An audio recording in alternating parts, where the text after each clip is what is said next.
সুপ্রিয় শিক্ষার্থী, আসসালামু আলাইকুম। কেমন আছো সবাই? নিশ্চয়ই ভালো আছো এবং নিরাপদে আছো। আজকের পাঠে স্বাগত জানাচ্ছি আমি তনম জাকিয়া বাড়িরা, সহকারী শিক্ষক, রায়েরবাজার উচ্চ বিদ্যালয়, ঢাকা। আমরা আজকে যে পাঠ নিয়ে আলোচনা করতে যাচ্ছি সেটি হলো দশম শ্রেণীর বাংলা দ্বিতীয় পত্রের পঞ্চম অধ্যায়ের প্রথম পরিচ্ছেদ। পরিচ্ছেদটির নাম বাক্য প্রকরণ। তাহলে চলো আমরা আজকের পাঠে চলে যাই।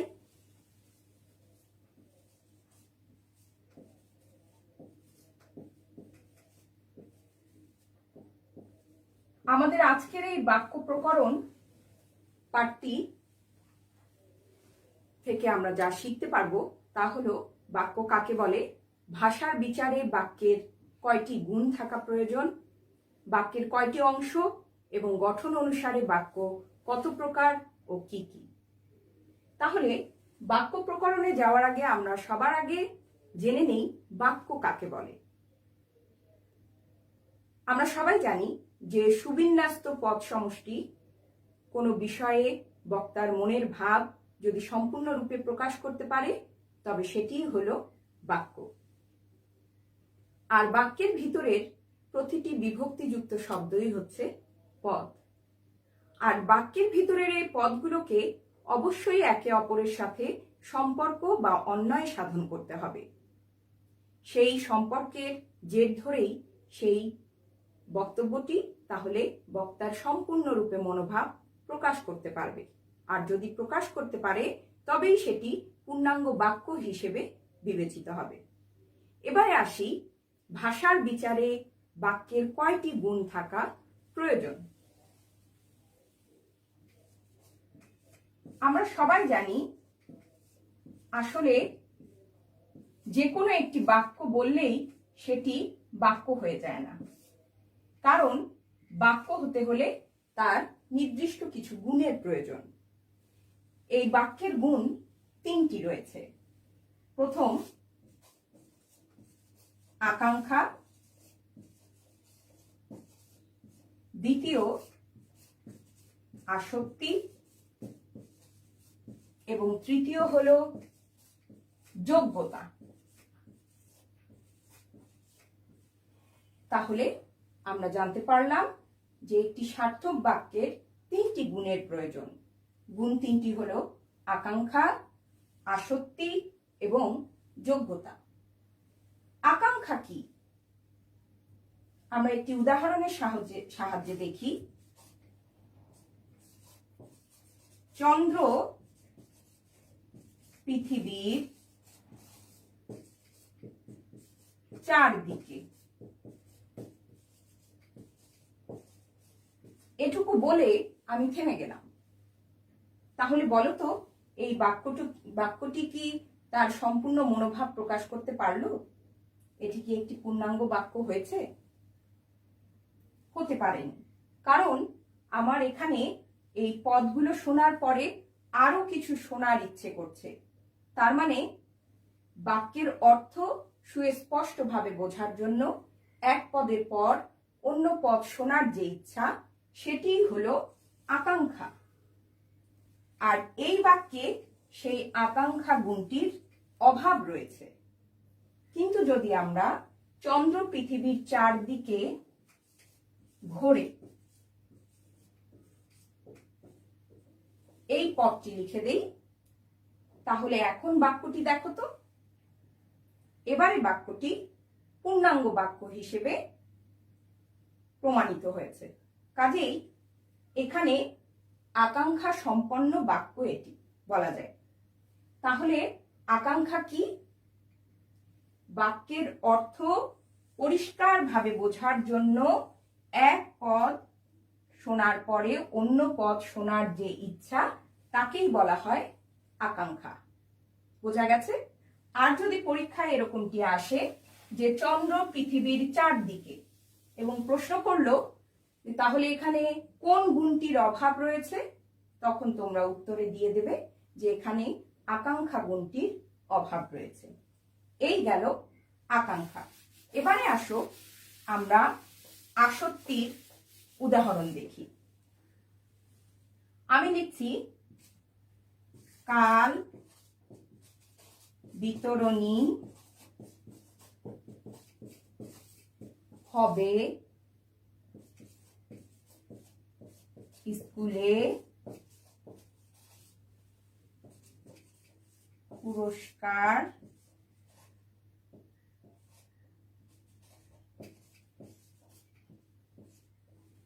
অনুষ্ঠান।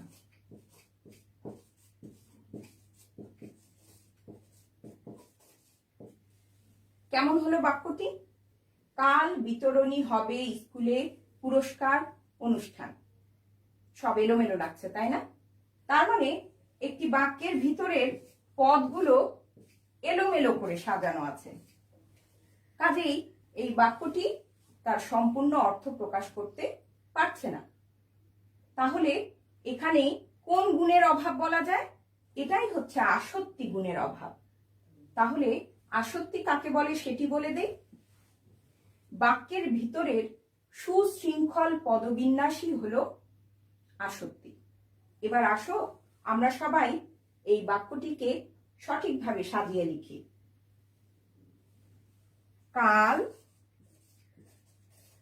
স্কুলে পুরস্কার বিতরণী অনুষ্ঠান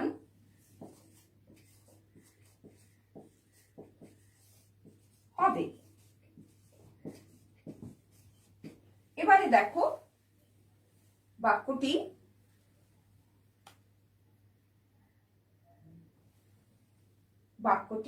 এবারে সম্পূর্ণভাবে তার মনের ভাব প্রকাশ করছে। অর্থাৎ নিচের বাক্যটিতে আসক্তি সম্পন্ন বাক্য হয়েছে, আর উপরের বাক্যটিতে আসক্তি গুণের অভাব রয়েছে। এই হলো আসক্তি। বাক্যের ভেতরের পদগুলো যদি সুশৃঙ্খল ভাবে বিন্যাস করা না থাকে তাহলে সেখানে আসক্তি গুণের অভাব দেখা দেয়। তাহলে আমরা আসক্তি গুণ সম্পর্কে বুঝতে পারলাম।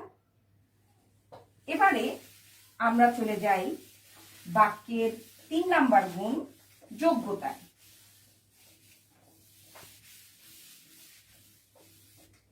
যোগ্যতার একটি উদাহরণ হিসেবে আমি নিচ্ছি বর্ষার রৌদ্র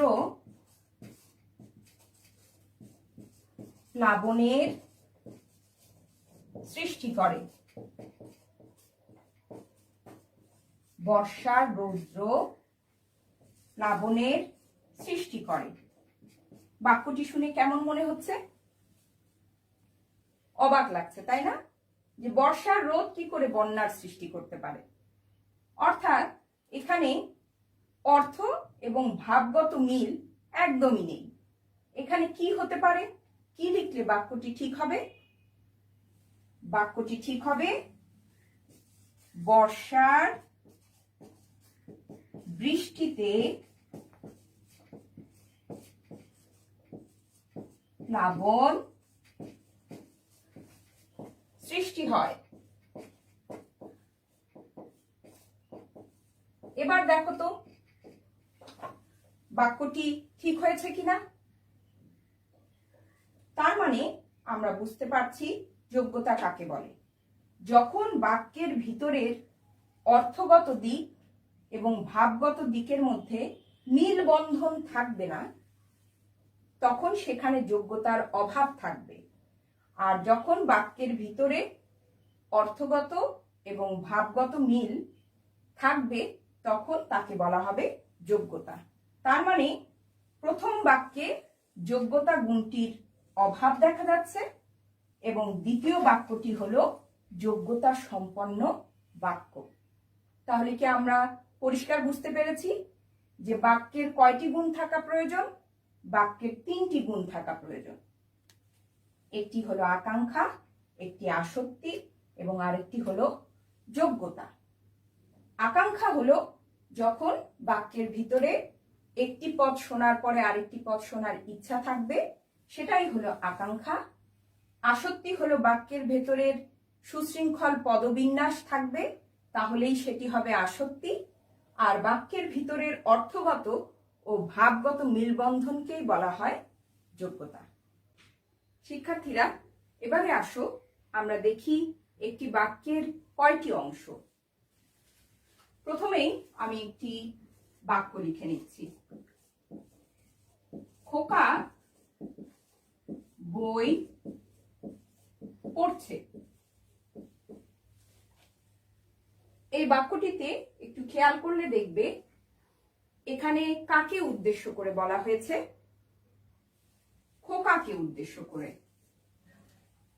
অর্থাৎ বাক্যের যে দুটি অংশ রয়েছে তার মধ্যে একটি হচ্ছে উদ্দেশ্য আর আরেকটি হচ্ছে বিধেয়। আমরা এই বাক্যের মাধ্যমেই দেখব কোনটি উদ্দেশ্য আর কোনটি বিধেয়। যাকে উদ্দেশ্য করে কিছু বলা হয় বাক্যের মধ্যে সেটি হলো উদ্দেশ্য। খোকা বই পড়ছে, এই বাক্যে খোকাকে উদ্দেশ্য করে কিছু বলা হচ্ছে, তাই খোকা হলো উদ্দেশ্য। আর উদ্দেশ্যকে কেন্দ্র করে যা বলা হয়, যে উদ্দেশ্য কি কাজ করছে বা কি করছে সেটি হলো বিধেয়। এখানে খোকা কি করছে? বই পড়ছে, অর্থাৎ বই পড়ছে অংশটি হলো বিধেয়। তাহলে আমরা শিখলাম যে একটি বাক্যের অংশ হলো দুটি, একটি হলো উদ্দেশ্য এবং আরেকটি হলো বিধেয়। উদ্দেশ্য কাকে বলে? একটি বাক্যের মধ্যে যখন কাউকে উদ্দেশ্য করে কিছু বলা হয় সেটি উদ্দেশ্য। আর উদ্দেশ্যকে নিয়ে যা বলা হয় বা উদ্দেশ্য যা করে তাই হলো বিধেয়। তাহলে আমরা জানতে পারলাম যে একটি বাক্যের অংশ হচ্ছে দুটি, একটি উদ্দেশ্য এবং একটি বিধেয়। এবারে আমি একটি বাক্য লিখছি, তোমরা সবাই একটু দেখবে। কুখ্যাত দস্যু দল ধরা পড়েছে। এখানে কাদেরকে উদ্দেশ্য করে বলা হচ্ছে? তোমরা বুঝতেই পারছো, দস্যু দল। অর্থাৎ এখানে উদ্দেশ্য হচ্ছে দস্যু দল। আর এই দস্যু দল কি হয়েছে? ধরা পড়েছে। তাই এটি কি হবে? এটি হবে বিধেয়। এবারে তোমাদের মনে নিশ্চয়ই প্রশ্ন যাচ্ছে যে তাহলে এই কুখ্যাত শব্দটি কি? আমরা এখন জানব যে উদ্দেশ্যর প্রথমে যদি বিশেষণ সংযোজন করে কিছু যোগ করা হয় সেটাকে বলা হয় উদ্দেশ্যের সম্প্রসারণ। অর্থাৎ দস্যু দল হচ্ছে উদ্দেশ্য, আর কেমন দস্যু দল? কুখ্যাত দস্যু দল। এটি বিশেষণের মাধ্যমে উদ্দেশ্যকে আরো সম্প্রসারিত করা হয়েছে, তাই একে বলা যাবে সম্প্রসারণ। এভাবে তোমাদের পরীক্ষায় একটি বাক্য দিয়ে দেওয়া হলো এবং তোমাদেরকে বলা হবে যে কোনটিতে উদ্দেশ্যের সম্প্রসারিত ভাব ফুটে উঠেছে। যদি উদ্দেশ্যের সামনে কিছু যুক্ত হয় তাহলে সেটি হবে সম্প্রসারণ। এমনি ভাবে কিন্তু বিধেয়ের সম্প্রসারণও রয়েছে। যেমন আমরা দেখব, জেট বিমান অতিশয় দ্রুত চলে। এই বাক্যটিতে কাকে উদ্দেশ্য করে বলা হয়েছে? জেট বিমান। তাহলে জেট বিমানটা কি? জেট বিমানটি হলো উদ্দেশ্য। জেট বিমানের সামনে কি কিছু আর লাগানো হয়েছে? কিছুই লাগানো হয়নি, অর্থাৎ উদ্দেশ্যের সম্প্রসারিত ভাব এখানে নেই। এখানে অতিশয় দ্রুত চলে। আমরা জানি সর্বশেষ ক্রিয়াপদটি হলো এখানে বিধেয়, তাহলে চলে হচ্ছে বিধেয়। এখন তুমি প্রশ্ন করে দেখো, জেট বিমানটি কেমন করে চলে? অতিশয় দ্রুত চলে। তার মানে এটি হচ্ছে বিধেয়ের সম্প্রসারণ। বিধেয়কে যদি বিশেষণাদি লাগিয়ে সম্প্রসারণ করা হয় তবে সেটাকে বলা হয় বিধেয়ের সম্প্রসারণ। আমাদের পাঠ্য বইয়ে এরকম আরো কিছু উদাহরণ দেয়া আছে। তোমরা সবাই সেই উদাহরণগুলো বই দেখে পড়বে এবং বারবার অনুশীলন করবে। প্রিয় শিক্ষার্থীরা, এবারে আসো আমরা শিখি গঠন অনুসারে বাক্য কত প্রকার। গঠন অনুসারে বাক্য 3 প্রকার। একটি সরল, একটি মিশ্র বা জটিল এবং আরেকটি হলো যৌগিক। প্রথমে আমি লিখে নিচ্ছি গঠন অনুসারে বাক্য। এটি আমি বললাম 3 প্রকার: সরল, মিশ্র বা জটিল এবং আরেকটি হলো যৌগিক বাক্য। স্বাভাবিকভাবে আমরা শিখতে চাই যে এই বাক্যগুলোকে আমরা কিভাবে চিহ্নিত করতে পারবো যে কোনটি সরল, কোনটি মিশ্র বা জটিল এবং কোনটি যৌগিক। সরল বাক্যই প্রথমে আসি। সরল বাক্য মানেই সোজা বাক্য, বুঝতেই পারছো তোমরা। অর্থাৎ যে বাক্যে একটি মাত্র কর্তা বা উদ্দেশ্য থাকবে এবং একটি মাত্র বিধেয় এবং সমাপিকা ক্রিয়া থাকবে, সেটিই হলো সরল বাক্য। আমরা একটু উদাহরণ দেখি। যেমন পুকুরে পদ্ম ফুল জন্মে। প্রিয় শিক্ষার্থীরা, বলতো এখানে উদ্দেশ্য কোনটি এবং কয়টি উদ্দেশ্য? এখানে পুকুরে কি জন্মে? পদ্ম ফুল জন্মে।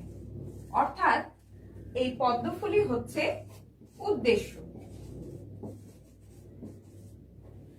আর পদ্ম ফুল সম্পর্কে কি বলা হচ্ছে?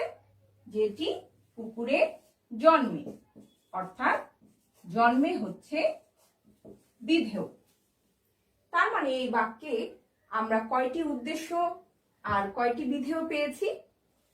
আমরা একটি উদ্দেশ্য বা একটি কর্তা পেয়েছি এবং একটি বিধেয় বা একটি সমাপিকা ক্রিয়া পেয়েছি। তার মানে এই বাক্যটি হলো সরল বাক্য। অনেক সময় সরল বাক্য হলেও দেখা যায় অনেক বড় একটি বাক্য, তখন আমরা ঘাবড়ে যাই। যেমন বইয়েরই একটি উদাহরণ আছে, আমি তোমাদের শোনাচ্ছি। বইয়ে দেয়া আছে, বিশ্ববিখ্যাত মহাকবিরা ঐন্দ্রজালিক শক্তি সম্পন্ন লেখনী দ্বারা অমরতার সঙ্গীত রচনা করেন। তোমরা অনেক বড় বাক্য দেখে অনেক সময় মনে করো এটা হয়তো সরল বাক্য নয়, কিন্তু একটু খেয়াল করলেই তোমরা দেখতে পাবে যে এখানে উদ্দেশ্য একটি। কাদের সম্পর্কে বলা হয়েছে? বিশ্ববিখ্যাত মহাকবিরা। তার মানে উদ্দেশ্য বা কর্তা একজন। আর তারা কি করছেন?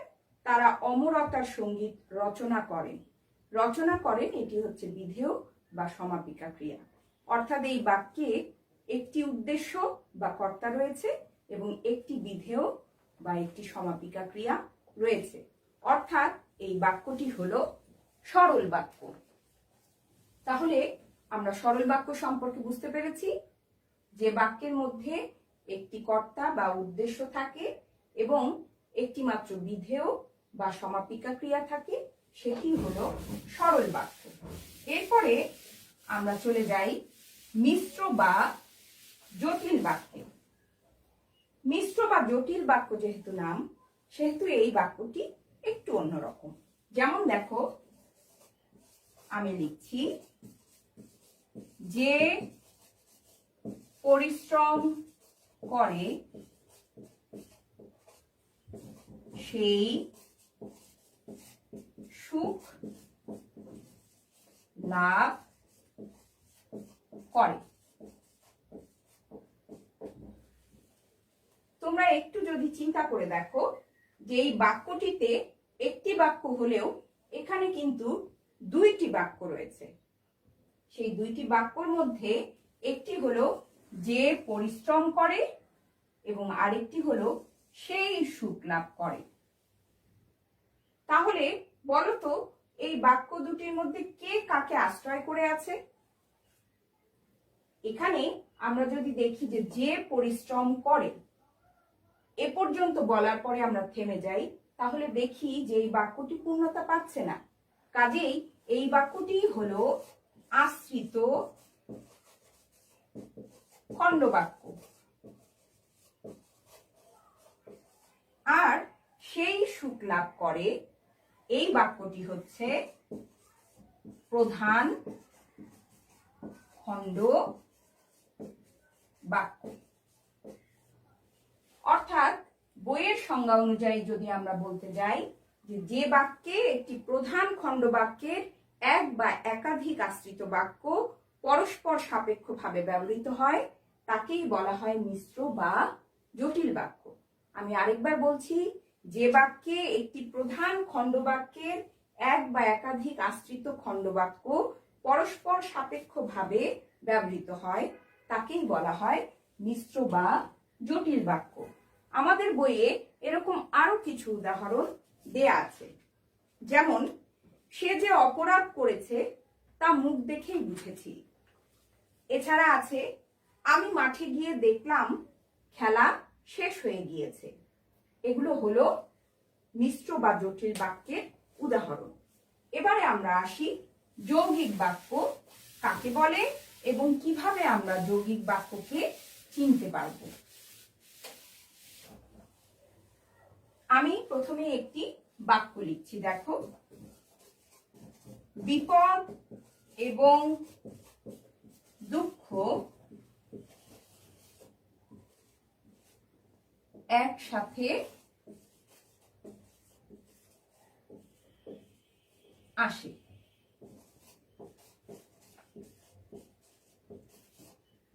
বিপদ এবং দুঃখ একসাথে আসে। এখানে পরস্পর নিরপেক্ষ দুই বা ততোধিক সরল বা মিশ্র বাক্য মিলিত হয়ে একটি সম্পূর্ণ বাক্য গঠন করলে তাকেই বলা হয় যৌগিক বাক্য। আমি আবার বলছি, যখন দুই বা ততোধিক মিশ্র বা সরল বাক্য নিরপেক্ষভাবে মিলিত হয়ে একটি সম্পূর্ণ বাক্য তৈরি করে, তখনই সেটি হয়ে যায় যৌগিক বাক্য। এবং যৌগিক বাক্যর মধ্যে তোমরা কিছু অব্যয় পেয়ে থাকবে, যেমন এবং, এছাড়াও আছে অথচ, কিন্তু, ফলে, নতুবা, তথাপি, আর ইত্যাদি। এরকম কিছু অব্যয় দ্বারা যৌগিক বাক্য সংযোজিত হয়ে থাকে। এরপরে তোমাদের অবজেক্টিভে নৈবেক্তিকে অনেক সময় দিয়ে দেওয়া হয়, একটি সরল বাক্য দেয়া থাকলো সেটিকে জটিল বা মিশ্র বাক্যে রূপান্তর করার জন্য বলা হয়। কাজেই আমাদের এই পাঠ্য বইয়ে বাক্য রূপান্তর হিসেবে অনেকগুলো উদাহরণ তোমাদের বইয়ে দেয়া আছে। তোমরা অবশ্যই সেগুলি অনুশীলন করবে। তাহলে আমাদের আজকের পাঠে আমরা প্রথমেই শিখলাম বাক্য কাকে বলে, বাক্যের কয়টি গুণ থাকা প্রয়োজন, বাক্যের কয়টি অংশ এবং গঠন অনুসারে বাক্য কত প্রকার ও কি কি, আমরা সবগুলোই মোটামুটি জানার চেষ্টা করেছি। আমাদের এ পর্যায়ে আমি তোমাদের কিছু HW দিয়ে দিচ্ছি। তোমরা সবাই বাসায় এই SW গুলো করে ফেলবে, ঠিক আছে? বাড়ির কাজের মধ্যে প্রথমেই আমি দিচ্ছি বাক্য কাকে বলে। ঝটপট করে এটি লিখে ফেলবে। এরপরে বাক্যের কয়টি গুণ থাকা প্রয়োজন,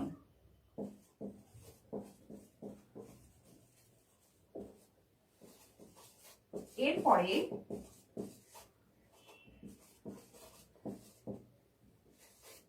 বাক্যের অংশগুলো কি কি,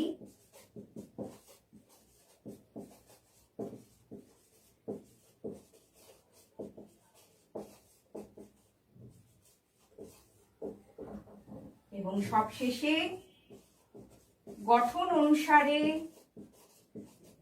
বাক্য কত প্রকার,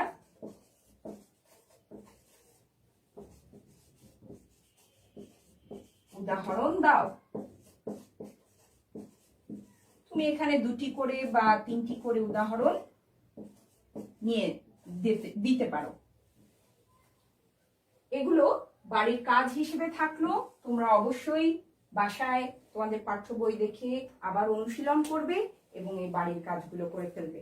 এবং তোমরা অবশ্যই মতামত জানাবে যে পরবর্তী সময়ে কোন অধ্যায় সম্পর্কে তোমরা পড়তে চাও, জানতে চাও। তাহলেই আমি সেই অনুযায়ী তোমাদেরকে পড়াতে আসব।